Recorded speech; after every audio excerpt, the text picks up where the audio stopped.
Hi everyone, Helen Blunden here. Hope you're happy, healthy and well. It is time for a new review today. I'm not going to do any books because I'm here at the National Library of Australia. I'm in Canberra, which is Australia's national capital. It is a beautiful city and it is a well-structured city, and if you ever come here I would highly recommend it because there are tons of things to do. Now if you're thinking, oh my god, that looks a bit like Washington DC, well, I'll let you in on a secret. Much of Canberra's parliamentary triangle was pretty much based around the planning of Washington DC, and behind me, as you can see, this design of the National Library of Australia was based on the design of the JFK Centre in Washington. So your eyes don't deceive you. Today I'm going to go inside and have a bit of a tour of the National Library of Australia. It is not a lending library. There are various reading rooms and different exhibitions, and it's one of the biggest storage places. There's about 27 kilometres of book shelving here, but also tons of archiving areas all scattered all around Canberra. So let's go in and find out more, shall we?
Pulling out files because people are doing date and what page it was and there it is.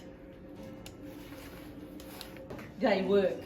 That is amazing. This fellow, everything came here. That's the kid we lost last week. Oh my god. This fellow, everything when you wanted a book. Yep. Remember back in, and the librarian put it in one of these, and then sent it, and it had where the book was. The librarian put where the book was, what level, like the 4 levels, and then came here, and then this fellow knew where to send it to which level, and then the librarian got it up to the reading room, and the librarian got them out. Yeah. Any renos that happen, this has to stay right where it is, just in case. Yeah. This is how they store it. They have a copy of every every paper it's printed in Australia, and this is how they used to store them. These are about $100 each, these things, and I think they kept 3 months' supply of A paper. I think this is a Ballarat paper, is it? Ballarat or Bendigo? Ballarat, yeah. But then they decided that wrapping them in acid-free cling wrap is probably cheaper and better. And that's how they do them now. Everything's in working order. What is this? Because What's a video people, player? The HS player. yeah, people give the library beautiful. I seem to remember the ones that I looked at as a kid were like long. I think they were. I think Look, I can't remember. Maybe it was just that long. I felt like they were longer than that. Could have but been. I can't remember. Yeah. Sure it is. And they have to know where everything is. And just go.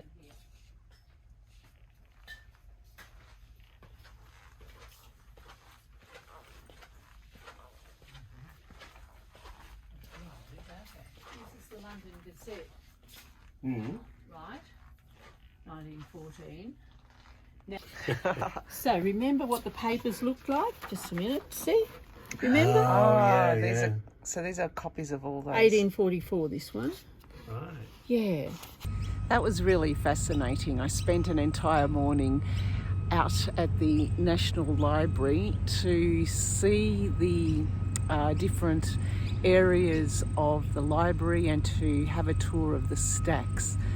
I learnt that the library was built and designed in the 1960s, although it was a lot earlier than that.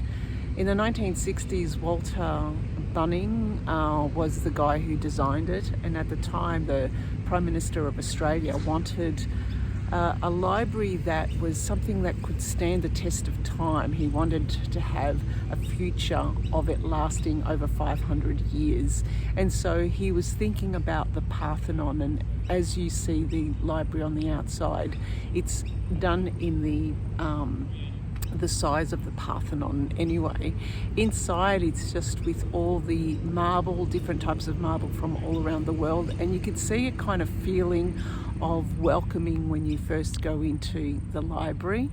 And you see that there are different reading rooms. Now the library itself is not a lending library to the public, so it's not as if you just go in and borrow your books and that's it. It is a lending library to other libraries. However, as a National Library of Australia member, you have access to all the digitised content they have there, and you can have access to all the books. When we got down into the stacks, they were really, really interesting. The tour guide was telling us that there are about 273 kilometres underneath the entire library, like 2 floors down, of books and articles and journals that they've collected, and a lot of it is still in hard copy. There's just miles and miles of bookshelves. It was really interesting because I finally saw the Navy list. When I was in the Navy, we used to pore over this book that had all the names of all the people who'd served in the Navy. So naturally I had to look the year that I was in, the years that I was in, and see my name. Kind of brought back memories.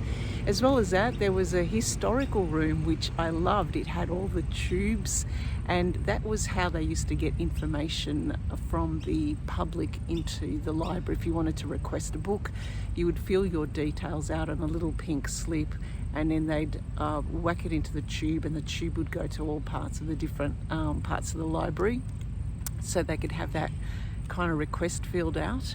We also saw a little embosser that used to emboss the stamps onto those papers, and the library itself has to keep up with all the different types of technology through the years. So when we went in there were things like IBM machines, old Apple Macs, different silver video discs and CDs and old microfiche, everything, because they actually have to read all the content through the various years and have those all in working order so you could have access to the information.